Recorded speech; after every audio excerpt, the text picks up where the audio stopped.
Now, if you jump over to verse 19, it says, "For this is thankworthy, if a man for conscience toward God endure grief, suffering wrongfully." It's praiseworthy if somebody suffers grief wrongfully. That's a wonderful thing. And then he asks a follow-up question. "For what glory is it if when ye be buffeted for your faults, ye shall take it patiently?"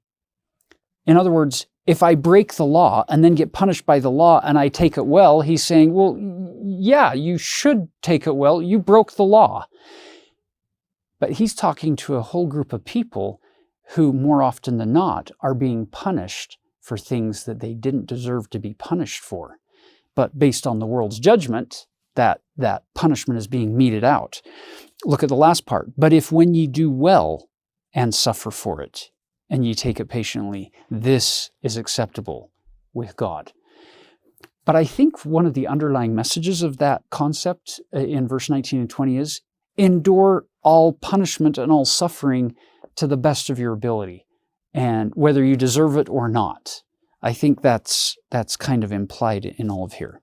But then he ties it in to the perfect example of Jesus Christ.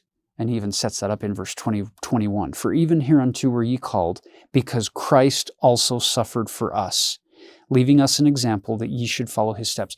And by the way, Christ suffered for us, not because he deserved even a single particle of that suffering.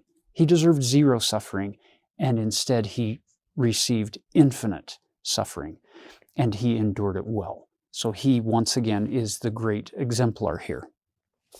And then he finishes down with examples of how Christ did that and bore our sins. And he finishes with verse 25, "For ye were as sheep going astray, but are now returned unto the shepherd and bishop of your souls."